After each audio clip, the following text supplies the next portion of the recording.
ఆకి అదాలత్లో వసీం గార్ మీదున్న తర్వాత ఆరోపణ, ఈయన గ్లామర్ వెనకే పరిగెడుతూ ఉంటారు. దీని ఇలా కూడా అనొచ్చు, గ్లామర్ మీ వెనకే వస్తుంది అని. మీకు ప్లేబాయ్ ఇమేజ్ ఉంది. గ్లామర్ ఎవరికి నచ్చదు, మీకు నచ్చదా? కానీ మీరు క్రికెట్ ఆడేటప్పుడు మీకు ఒక ప్లేబాయ్ ఇమేజ్ ఉండేది, అది మీకు ఇష్టమేనా? ప్లేబాయ్ ఇమేజ్ నాకెందుకుంటుంది? అప్పటికే నాకు పెళ్ళయింది, దాని అవసరం నాకేంటి? మీకు ఉందా? ఈ ప్రశ్నలు ఎక్కువగా అడుగుతున్నారో ఏంటో తెలియదు. ఎగ్జాక్ట్లీ.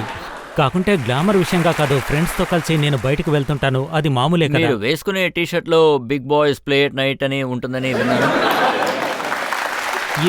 ఇది కూడా మీరు పాకిస్తాన్ ప్రెస్లోనే చదువుంటారు. ఐ థింక్ నేను అలాంటి టీషర్ట్ వేసుకోవడాన్ని మీరు చూసుండరు, ఎందుకంటే అలాంటి వాణ్ణి కాదు. మధ్యప్రదేశ్లో పురాన్పూర్ జిల్లాలో 4 పిల్లల తల్లి వసీం అక్రమ్ గారికి పెద్ద ఫ్యాన్. ఆవిడ ఏమన్నారంటే, నేను అన్నిటినీ మర్చిపోయి వసీంని నా మొగుడని అనుకుంటున్నానన్నారు. ఇందులో నేనెలా గ్లామరస్ బాయ్ అవుతానో చెప్పండి.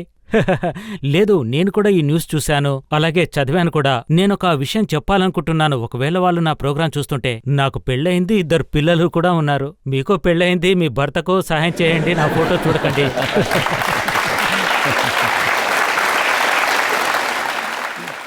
ఇందులో ఏం రాసిందంటే, వన్డే మ్యాచ్ టీవీలో గెలిచిన తర్వాత అక్రమ్ వల్ల నేను ఎంత దూరం అఫెక్ట్ అయ్యానంటే, నేను వసీం అక్రమ్ గారిని నా మొగుడుగా స్వీకరించి నేను నా రిటైర్డ్ హస్బెండ్కి డివోర్స్ ఇచ్చి పంపించేశానన్నారు. సో వారి హస్బెండ్ని తలుచుకుంటే నాకు జాలేస్తోంది.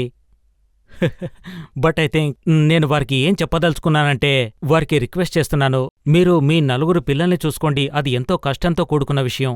ఒకవేళ ఆవిడ 4 పిల్లలకి తల్లి కాకుండా 18-19 ఏళ్ళ ఆవిడ అంటే ఏం చేసేవాళ్ళు? అప్పుడు ఆలోచిద్దాం.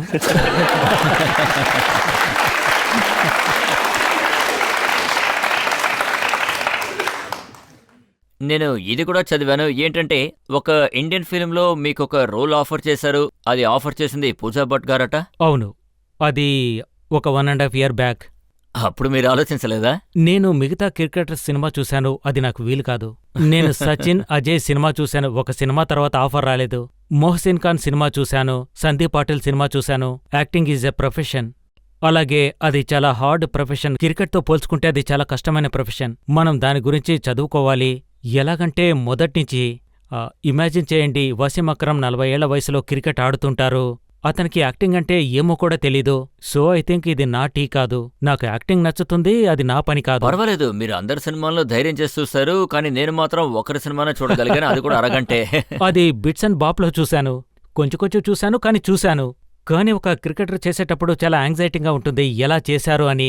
ఆ తర్వాత మేమందరం కలిసి చూశాము, అతన్ని తమాషా కూడా చేశాము.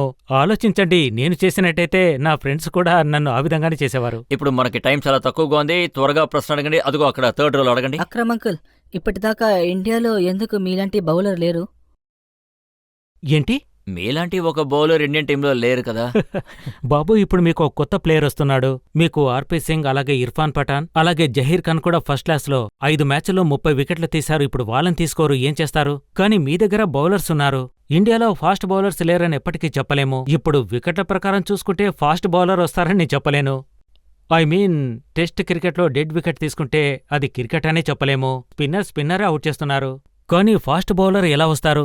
ఇండియా పాకిస్తాన్లో ఇప్పుడు చూడండి, ఇంగ్లాండ్ని పాకిస్తాన్ ఓడించింది, కానీ డెడ్ వికెట్. వాళ్ళు లో స్ట్రాటజీ సృష్టించారు, కానీ ఇండియాలో గ్రీన్ వికెట్ ఎప్పుడు చూడలేదు గత 20 ఏళ్లుగా నేను క్రికెట్ ఆడుతున్నప్పటికీ. సో ఆబ్వియస్లీ ఫాస్ట్ బౌలర్ కంటే స్పిన్నర్నే ఎక్కువ ఇష్టపడుతున్నారు. నా ప్రశ్న ఏంటంటే, 1999లో ఇండియా పాకిస్తాన్కి టెస్ట్ మ్యాచ్ ఒకటి ఢిల్లీలో జరుగుతుంది. చెప్పండి. ఆ మ్యాచ్లో మా అనిల్ కుంబ్లే సార్ 9 వికెట్లు ఆల్రెడీ తీసేశారు. ఇంకా మీరు ఇంకా వకార్ యూనియర్ సార్ ఆడుతూ ఉన్నారు అపోనెంట్గా. నేను ఏం విన్నానంటే, బకార్ సార్ మీకేం చెప్పారంటే, రన్అట్ అయిపో, ఎందుకంటే లాస్ట్ వికెట్ వాళ్ళకి దొరకకుండా ఉంటుంది. సో కావాలనే మీరు మీ వికెట్ని ఇచ్చేశారని. లేదు, నేను కావాలని చేయలేదు. వకార్ నాతో చెప్పారు రన్అట్ అయ్యే ఛాన్స్ తీసుకోమని. అదొక వైడ్ బాల్, అప్పుడు శ్రీనాథే బౌలింగ్ చేస్తున్నారు. Wide bowling. వకార్ బంతిని వేగంగా కొట్టారు. ఆ క్యాచ్ని ఫీల్డర్స్ని పట్టుకోలేకపోయారు, వదిలిపెట్టేశారు. కుంబ్లేకు 10వ వికెట్ దొరకకూడదని. నేనేమన్నానంటే, వకార్ జనరల్ గా డిస్కస్ చేస్తున్నాము, డిసైడ్ చేయలేదు, ఇలా చేయొచ్చని మాట్లాడుకుంటున్నాము. నేనేమన్నానంటే వకార్ ఇది తలరాత, అతని తలరాతలో 10 వికెట్లు తీసుకోవాలనుంటే తీసుకుంటారు, లేదంటే లేదు, నేను మాత్రం అవుట్ అవ్వను. ఏమన్నానంటే నేను అవుట్ అవ్వను, రాసిస్తాను అన్నాను. నెక్స్ట్ బాల్కే అవుట్ అయ్యి వెళ్ళిపోయాను. అప్పుడు వకార్ ఓ నేను వెళ్లే వరకు చూస్తూనే ఉన్నారు. నాతో అన్నారు ఏదో పెద్దగా చెప్పావు కదా అని. నేనేమన్నానంటే అతని తలరాత బావుంది అన్నాను. కానీ ఇలా మాట్లాడితే ఒక మంచి స్పోర్ట్స్ మ్యాన్ స్పిరిట్ అనిపించుకోదు. సో అతనికి లక్కుంది, 10 వికెట్లు తీసుకోవాలని తీసుకున్నాడు. కుంబ్లే గ్రేట్ బౌలర్, అతనికి డిజర్వ్లీ దొరికింది.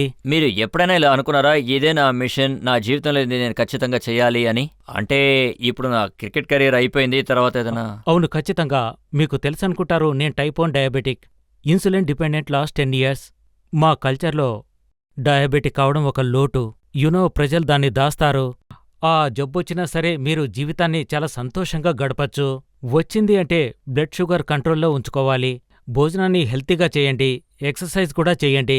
ఇకపోతే దీని గురించి నేను చాలా చోట్ల విన్నాను, డయాబెటీస్ ఉంటే అమ్మాయిలు పెళ్లికి ఒప్పుకోరు అని, అదేవిధంగా మగాళ్లు కూడా.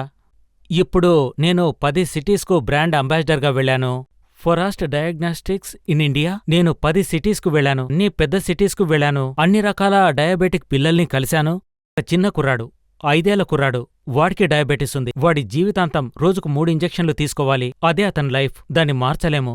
వాళ్ళ పేరెంట్స్ జీవితం ఎలా ఉంటుంది, వాళ్ళు పిల్లలకు ఎలా అర్థమయ్యేలా చెప్తారు, వాళ్ళకి ఏం చేయాలో అర్థం కాదు.